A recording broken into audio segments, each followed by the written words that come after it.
Wel, diolch i chi am y gwahoddiad. Rwan ar un olwg, wrth gwrs, mae o'n hollol amlwg bod rhywun yn mynd i drafod y Testament Newydd a'i berthynas ag Iddewiaeth. Pan dyn ni'n cymryd o ddifrif y ffaith mae Iddew oedd Iesu o Nazareth a bod o wedi treulio ei holl weinidogaeth o fewn ardal Jwdea a Galilea. Prin iawn ydy'r cyfeiriadau at genedl ddynion yng nghyswllt gweinidogaeth Iesu. A pan maen nhw'n dod i'r golwg, fel arfer, maen nhw yn dod at Iesu yn hytrach na bod o yn mynd allan at genedl ddynion. A fel bydd amryw ohonoch chi'n gwybod, dwi'n siŵr, mae'r holl waith ar ymchwil i Iesu hanes yn ystod yr hanner can mlynedd dwytha wedi cymryd yn ganiataol, ond hefyd wedi dyfnhau'n gwybodaeth ni o beth mae'n ei olygu i sôn am Iesu fel Iesu yr Iddew. Wel, yn ogystal â hynny, does dim byd yn y Testament Newydd, yn yr Efengylau, yn gwneud i ni feddwl yn groes i'r ffaith mae Iddewon oedd i ddilynwyr hefyd yn ystod bywyd a marwolaeth Iesu.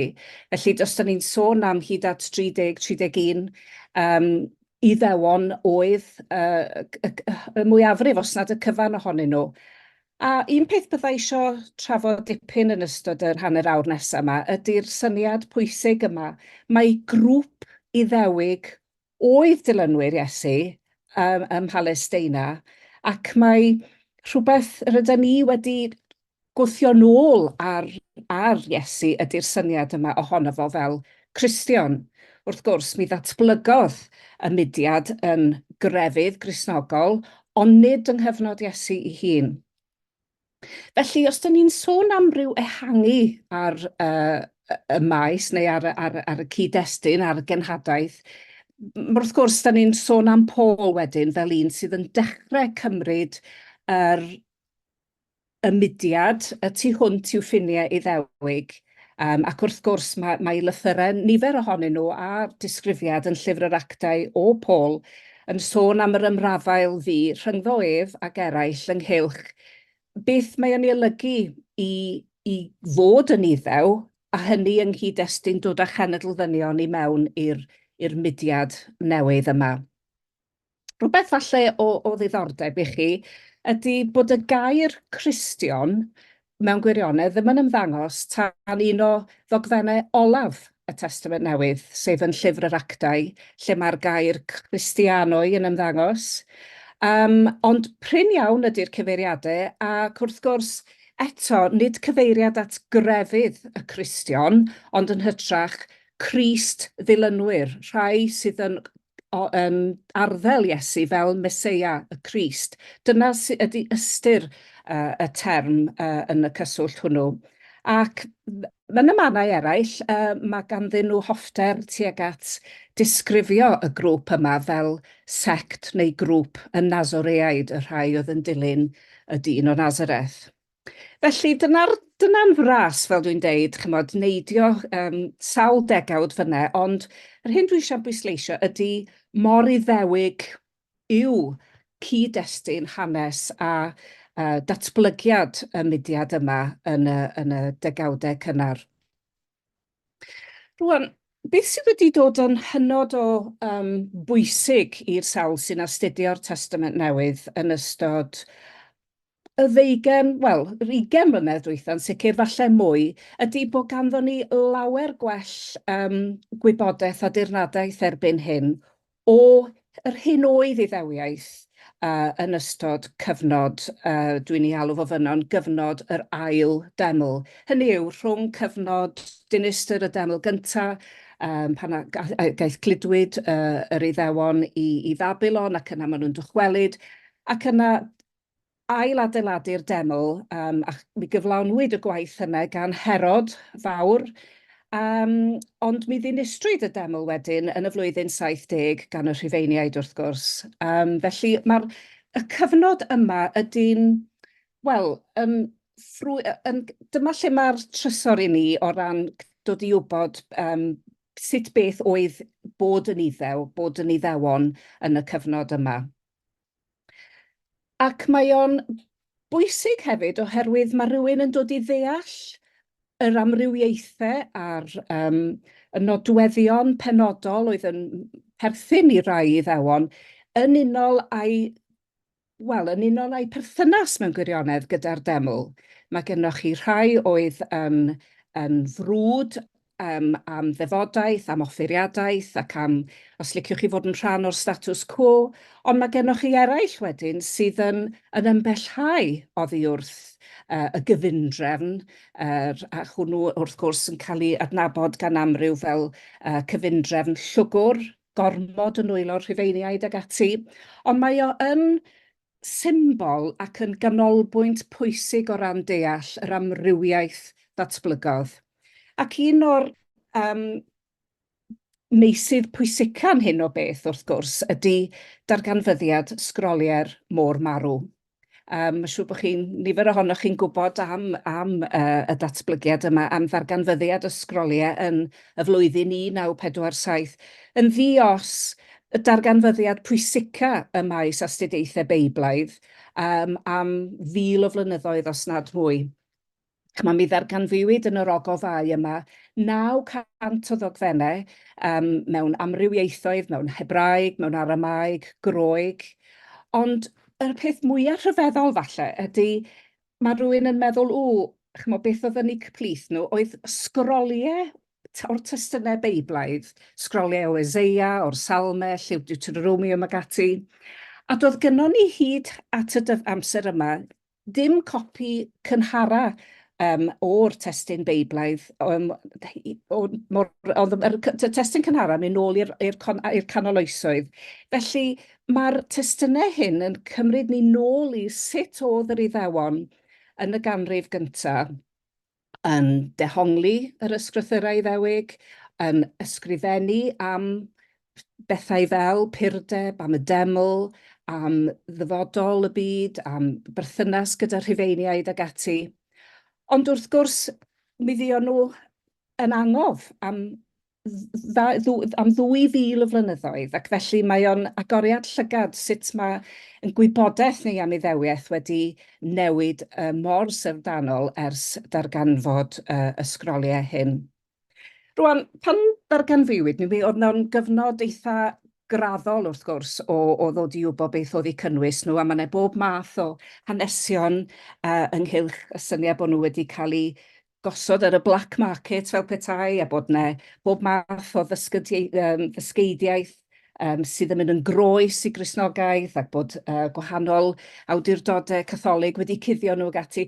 Ond y gwir yw, oedd hi'n cymryd amser i agor y llawysgrifau yma, oherwydd, fel ydych chi'n gweld ar waelod y sgrin, roedd amryw ohonyn nhw wedi llosgi neu wedi pydru, ac yn beth bynnag, maen nhw gyd wedi cael eu cyhoeddi erbyn hyn. Ac yn amlwg, y peth cyntaf oedd ysgolheigion y Testament Newydd yn ei wneud oedd ceisio chwilio am beth oedd yn debyg rhwng y sgroliau hyn a chynnwys y Testament Newydd. A mae yna amryw o bethau. Fel o'n i'n dweud, y syniad o ddiwedd y byd, escatoleg, defnydd o symboliaeth fel y dar drwg, goleuni a thywyllwch. Mae gennych chi syniadau amlwg iawn sydd yn debyg ynghylch yr ysbryd glân ac ynghylion ag ati.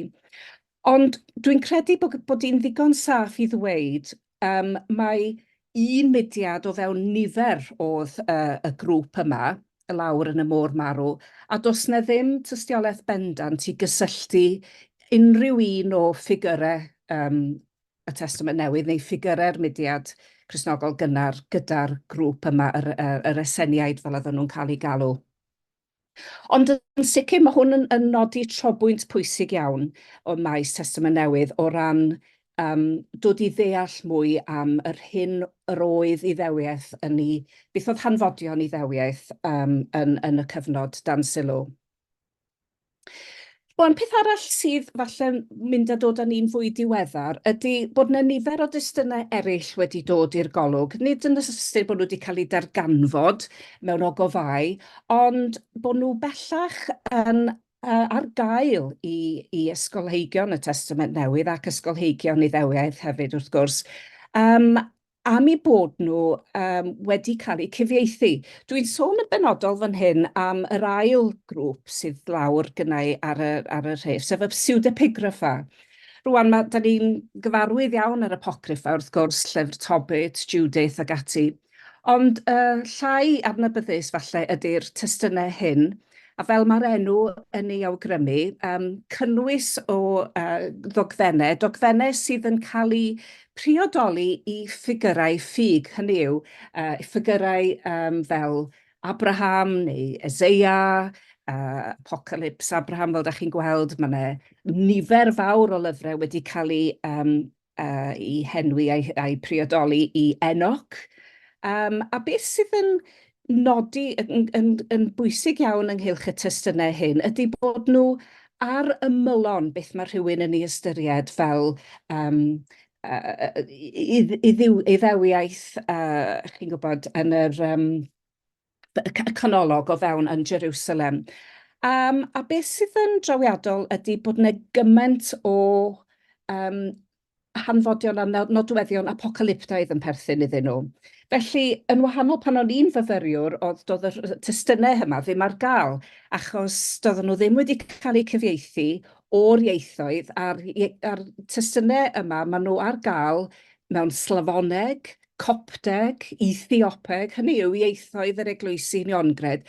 Mi gewson nhw i gwrthod yn llwyr gan yr Iddewon, ond mae yr Eglwysi Cristnogol wedi mabwysiadu nhw, ac yna y ddwy gyfrol yma sydd gynnau lun ohonyn nhw yma gan James Charlesworth, mi gawson nhw i cyfieithu chydig o ddegawdau yn ôl, ac mae'r rhain wedi agor y byd yn llwyr i ni o ran deall nid yn unig pa mor debyg ydy nifer o'r testunau yn y Testament Newydd i Iddewiaeth, ond hefyd, falle'n fwy pwysig na hyn, mae o'n gwneud i ni feddwl y tu hwnt i'r canon, achos y duedd sydd wedi bod ydy cysylltu'r Hen Testament efo'r Testament Newydd, ond peidio a gosod y testunau fel yr Efengylau a llythyrau Paul yn fwy agos i'r fath o bethau oedd yn cael eu hysgrifennu yn eu cyfnod eu hunain.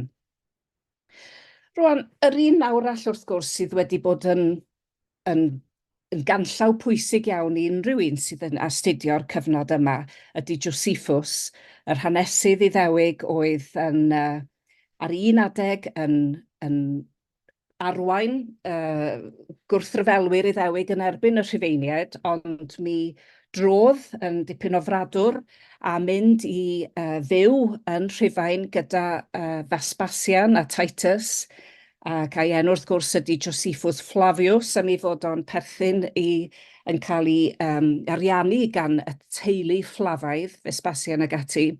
A dyma yn ddios ydy ffynhonnell mwyaf ein gwybodaeth ni am hanes Iddewiaeth a nodweddion Iddewiaeth yn y cyfnod yma.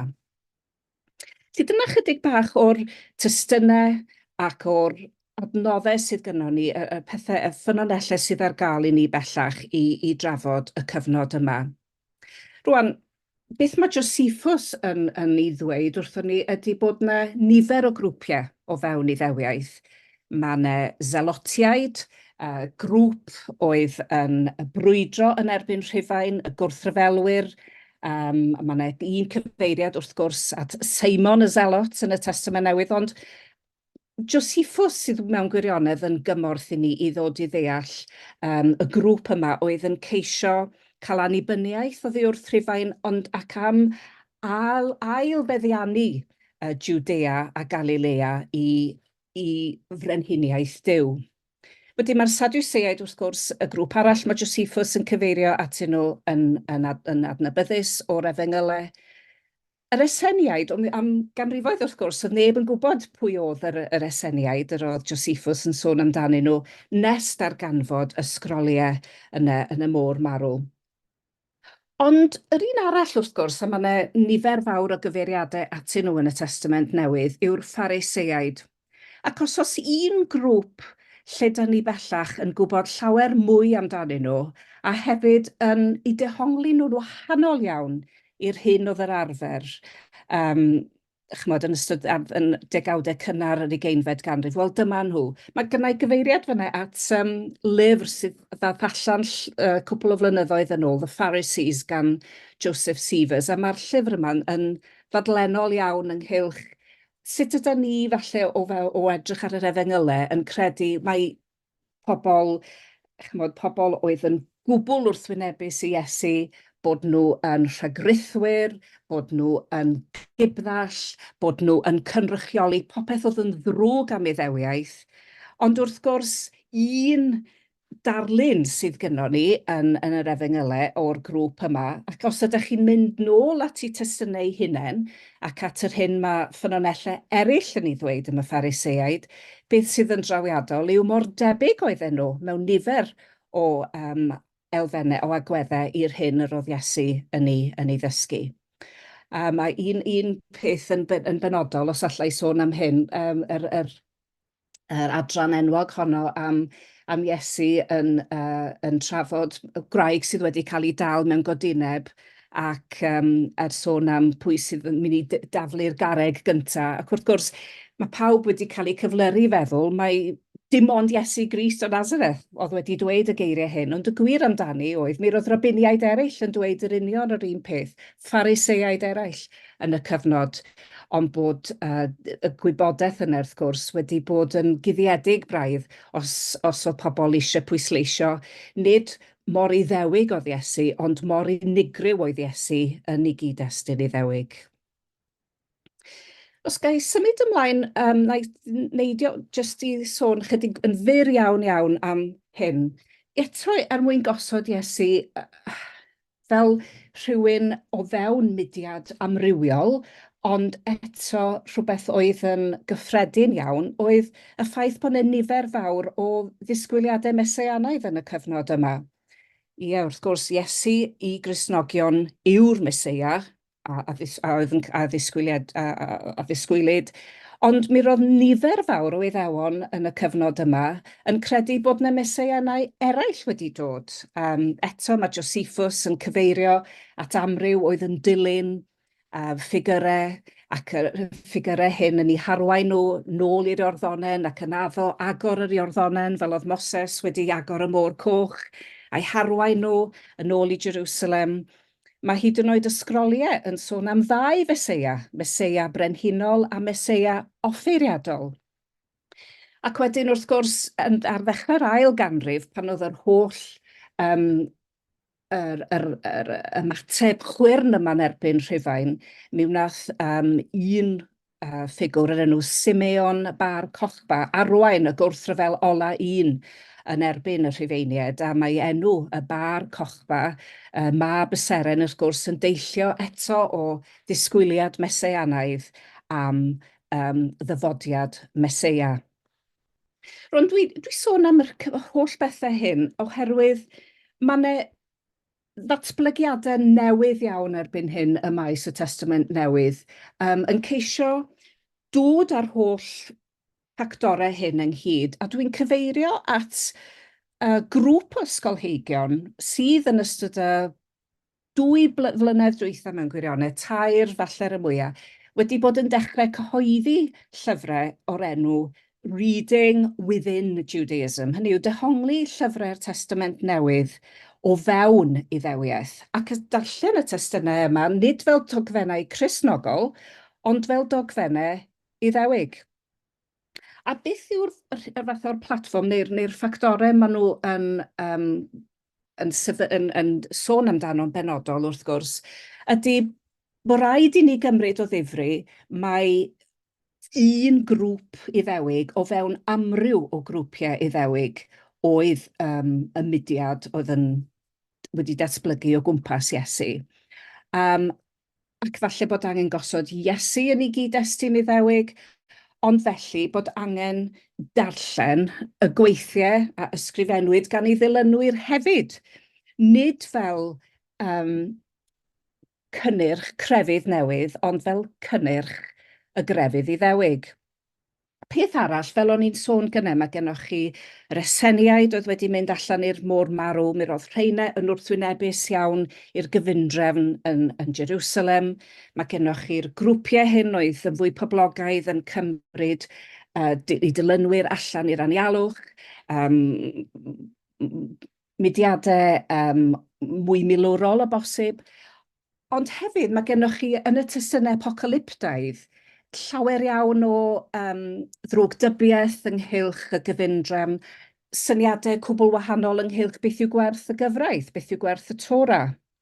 Ac felly, beth mae yr awduron hyn fel Mark Nanos a Paula Friedrichsen ac eraill yn dadlau ydy bod rhaid meddwl am yr hyn sydd yn digwydd yn llythyrau Paul, ynghylch y gyfraith, beth sydd yn cael ei drafod gan Matthew, ynghylch dod â'r cenedl-ddynion i mewn i'r grŵp ag ati. Nid rhywbeth gwahanol ydy hyn, ond y fath o bynciau oedd yn cael eu trafod gan Iddewon yn y cyfnod, ac felly bod hi'n anghywir, bod hi'n yn fater hollol mynd yn groes i'r dystiolaeth i gyfeirio yma at rhyw fath o iddewiaeth unffurf. Felly mae bobl fel ydych chi'n gweld o deitl llyfr Paula Friedrichsen, When Christians Were Jews, the First Generation, mae hi'n dadlen chwer na fedrwn ni sôn yn y ganrif gyntaf am iddewiaeth fel rhywbeth unffurf, sefydlog, pur a delfrydol. Rwan, chydig o bethau eraill wrth gwrs, a dwi wedi cyfeirio fan hyn at rai llyfrau eraill sydd wedi cael eu cyhoeddi yn y 2 flynedd dwytha, un o'r enw John Within Judaism, gan Wally Sirafesi, a un gan Matthew Within Judaism, gan Anders Runeson ac eraill. A beth maen nhw yn ceisio dadlau ydy, nid yn unig bod yna olion bod nhw wedi cael eu trwytho y testunau yma mewn arferion a chredoau Iddewig, ond bod nhw'n parhau i weithio o fewn y bydysawd Iddewig hwnnw.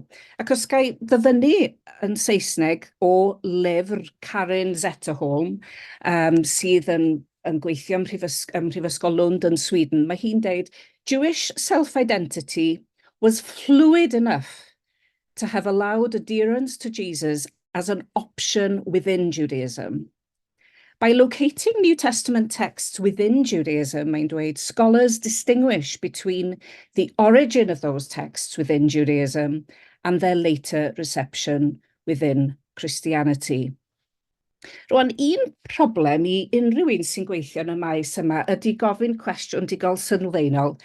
Beth yw iddewiaeth a beth felly yw Cristnogaeth? Achos be mae rhaid i ni gofio ydy mae ein bod ni'n tueddu trafod y geiriau hyn a'r termau hyn a'r cysyniadau hyn yn ôl yn dealltwriaeth ni yn yr unfed ganrif ar 20 o beth yw iddewiaeth neu beth yw Cristnogaeth. Ond mae edrych ar yr holl gyfoeth yma o ffynonellau, o'r sgroliau, o'r gweithiau apocalyptaidd, yn dangos i ni mor anodd yw hi mewn gwirionedd yw cwmpasu beth yn union oedd iddewiaeth yn y ganrif gyntaf. Ond hefyd, y peth arall mae'r awduron hyn fel Zetterholm a Runeson ac eraill yn dadlau ydy bod hi'n hollol anachronistaidd i ni ddechrau sôn am iddewiaeth a Cristnogaeth yn y cyfnod yma. Oherwydd, fel mae rhyw rai o'ch chi'n gwybod falle, does gynnon ni ddim unrhyw gyfeiriad at y gair iddewiaeth a'r gair Cristnogaeth fel 2 grefydd ar wahân, nes bod ni'n dod i'r ail ganrif. Ignatius o Antioch, Esgob Antioch oedd y cyntaf. Mae'n debyg yn ôl beth sydd gynnon ni, y ffynonellau sydd gynnon ni'n sicr, sy'n cyfeirio atyn nhw fel 2 grefydd ar wahân. Felly, os gai ddyfynnu o'r gyfrol yma, gyda llaw mae'r gyfrol yma sydd ar y chwith y sgrin chi, Within Judaism. Newydd ddod allan mae'r gyfrol yma cyn y Nadolig, ond pan o'n i'n darllen y penodau cyntaf, oedd Y dyfyniad yma wedi dal yn sylw i. If the early Christ groups worshipping... Sorry, dwi'n methu gweld y sgrin oherwydd dwi'n eich gweld chi. Alech mlaen y wiliad.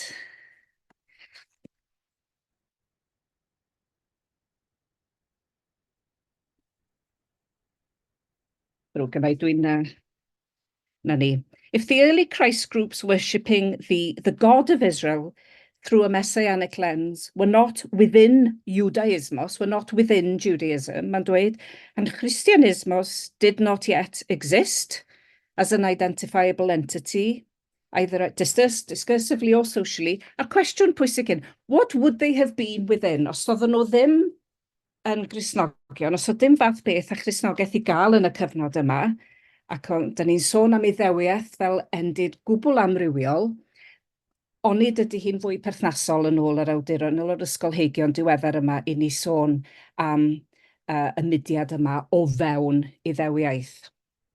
Rwan, yn fras iawn, wrth gwrs, beth mae frwydr yn mynd ymlaen ar hyn o bryd yn y maes Testament Newydd rhwng y gwaith newydd yma a'r darllen y Testament Newydd o fewn Iddewiaeth, gyda llif o waith sydd wrth gwrs wedi gweld bod yna gwestiynau poenus iawn yn wedi cael eu codi yn y gorffennol ynghylch natur y berthynas rhwng rhai o destunau'r Testament Newydd a gwrth-Iddewiaeth.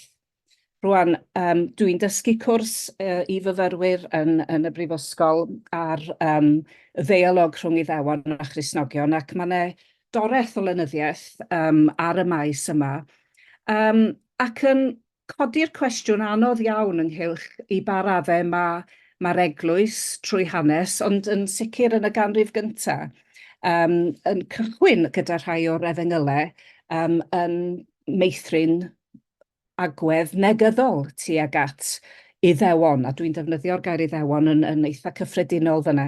Mae yna gyfeiriad fyna at rai o'r llyfrau allweddol, a mae rhaid i mi sôn wrth gwrs am lyfr fy nghyn-gydweithiwr ym Mangor, Gareth Lloyd-Jones. Mae'r llyfr yma'n drysor i unrhyw un sydd eisiau trafod a darllen ynghylch cwestiwn y Testament Newydd a gwrth-Iddewiaeth.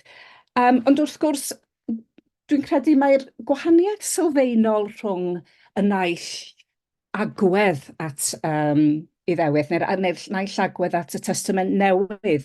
Chymod, y gwaith o'n i sôn amdano fo o fewn Iddewiaeth, maen nhw yn mynnu cyflwyno'u hunain fel haneswyr sydd yn gweithio y tu hwnt i unrhyw gyd-destun cyffesiadol. Mae nifer fawr ohonyn nhw yn gweithio mewn prifysgolion yn Ewrop ac yng Ngogledd America sydd ddim yn rhan o unrhyw gyfundrefn ddiwinyddol. Tra bod holl gwestiwn y berthynas rhwng Iddewiaeth a Christnogaeth trwy lygaid y syniad yma o ddeialog rhwng ffydd yn aml iawn yn codi mewn cyd-destun cyffesiadol, ond hefyd wrth gwrs yn codi yn gynyddol oherwydd y pwyslais sydd mewn astudiaethau Beiblaidd, nid yn unig ar beth oedd testun yn ei olygu yn ei gyfnod ei hun, ond sut mae testun wedi cael ei ddehongli mewn cenedlaethau a chanrifoedd diweddarach. Felly, pe bai amser gynnau heno, mi fyswn ni'n trafod chydig mwy am yr ddisgyblaeth bwysig greadigol yma sydd y maes Testament Newydd erbyn hyn, sef reception history, hanes derbyniad y Testament Newydd trwy gelfyddyd, llenyddiaeth, ond hefyd wrth gwrs yn y cwestiwn yma, yr Holocaust, y Shoah, a hefyd hanes a beth yw treftadaeth y berthynas rhwng Iddewon a Christnogion ar hyd y canrifoedd. Felly, un o'r cwestiynau pwysig yn y maes yma ydy, a yw gwreiddiau gwrthsymitiaeth wedyn i'w canfod o fewn chloriau'r Testament Newydd. Ac o'n i'n sôn am y ddwy garfan yma, felly mae ddadlau chwyrn yn y cyfnodolion ac mewn llyfrau ar hyn o bryd. Sut felly mae dehongli'r berthynas rhwng nodweddion Iddewig y testunau hyn, hyd yn oed fel mae nifer yn wneud ar hyn o bryd i dehongli o fewn Iddewiaeth, ond yna'r cyfeiriadau negyddol at Iddewon mewn testunau unigol. Rwan, na i sôn yn fyr iawn, dyma i chi rhai o'r ffigurau mawr yn y maes ar hyn o bryd sydd yn, a beth sydd yn bwysig iawn i gofio ydy bod nhw yn dod o gefndir Iddewig eu hunain. Mae Amy Jill Levine yn athro ym Mhrifysgol Vanderbilt yn yr Unol Daleithiau. Mae hi'n flaenllaw iawn yn y byd rhynggrefyddol ac yn cynrychioli nifer o fudiadau Iddewig ac yn gwneud gwaith anhygoel o ran gwneud cysylltiadau rhwng Iddewon a mudiadau Cristnogol yn yr Unol Daleithiau. A mae gwaith hi mor ddarllenadwy, ond mae hi yn aml yn dweud bod rhaid peidio cael eich tynnu mewn gan yr holl syniad yma bod nhw yn weithiau o fewn Iddewiaeth. Mae hi'n sôn yn aml am, fel chi'n dweud, the church and the scandal of the Jewish Jesus. Felly mae'r llyfr arall mae wedi sgwennu'n ddiweddar, How Jews and Christians read the same stories differently. Felly mae hi am weld gwahaniaeth rhwng Iddewion a Christnogion yn y ganrif gyntaf, nid gweld nhw'n unffurf. Yr un arall mae rai fi sôn amdani yw rhywun, dwi wedi bod yn gweithio dipyn hefo Deall o Ottawa yng Nghanada.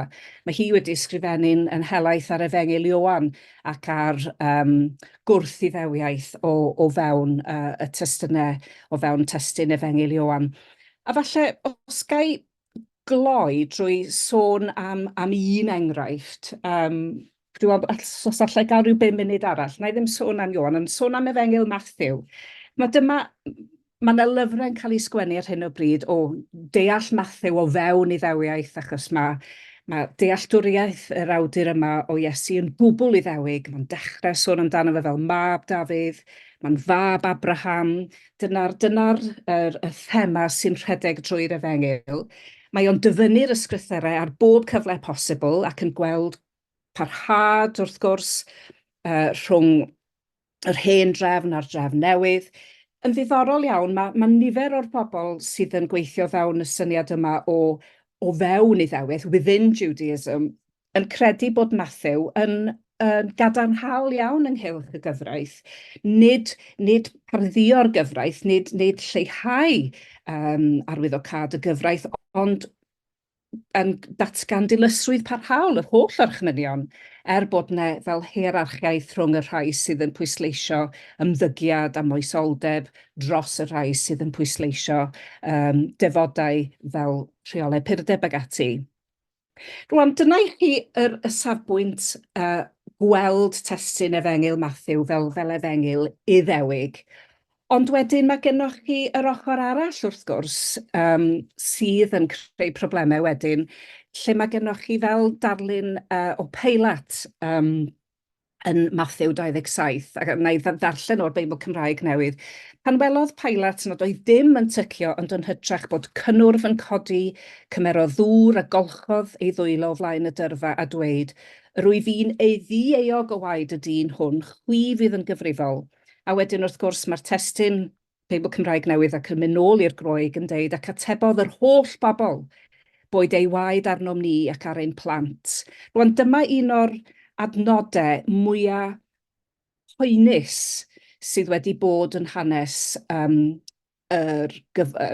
gwrthdaro rhwng yr eglwys ac Iddewon ar hyd y canrifoedd.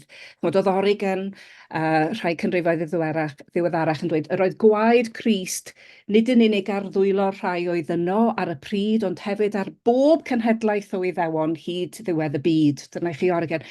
Mae gen i ddarlun fan hyn, siŵr byddwch chi'n nabod y ddelwedd, mae o ffilm Mel Gibson, The Passion of the Christ. A mi roedd yna gymaint o anghytuno ynghylch y ffilm yma ar y pryd yn 2004 ac ymlaen, oherwydd mi fynodd Mel Gibson gynnwys y frawddeg honno am Iddewon yn datgan bwyd ei waed arno ni ac ar ein plant. Nid yn gymaint mewn is-deitle, ond mi nath Caiaffas, yr actor oedd yn chwarae rhan Caiaffas, ddweud y geiriau hyn mewn Aramaeg, a mi fuodd yna ffrau anhygoel yn yr Unol Daleithiau ymhlith yr Iddewon yng nghyswllt hynny. Y broblem arall, wrth gwrs, oedd bod Mel Gibson wedi mynd ar i'r wasg ac wedi gwneud nifer fawr o gyfweliadau yn y cyfnod yna yn dweud mai i nod oedd creu ffilm oedd yn rhoi ni'r Iesu go iawn, y darlun o fywyd Iesu fel oedd o. Felly mi roedd o'n honni mai ffilm hanesyddol oedd hon. Felly dyna i chi enghraifft dda iawn o sut mae testun un adnod o'r Testament Newydd wedi troi i fod yn rhywbeth gwbl wrth iddewig a gwrthsynitaidd, ac wedi mynd y tu hwnt i bob unrhyw fath o unrhyw beth oedd yn fyd neu yn anuniongyrchol yn y testun, mi nath y ffilm chwythu hynny y tu hwnt i bob persbectif. Rwan, wrth gwrs, mae'n bosib edrych ar yr adnod hon fel yna i just sôn am hyn. Mi allwn ni ddehongli'r gair pobl yna i olygu nid y genedl gyfan, ond mae'n bosib defnyddio'r gair Groeg fan hyn, Laos, i olygu pawb oedd yn sefyll o flaen Peilat ar y fomont honno. Hynny yw bod yn wahanol i Origen, nad bwriad Mathew oedd sôn am bod gwaed marwolaeth Iesu ar ddwylo pob iddew, ble bynnag, a hefyd y gair plant yma wrth gwrs, ac ar ein plant.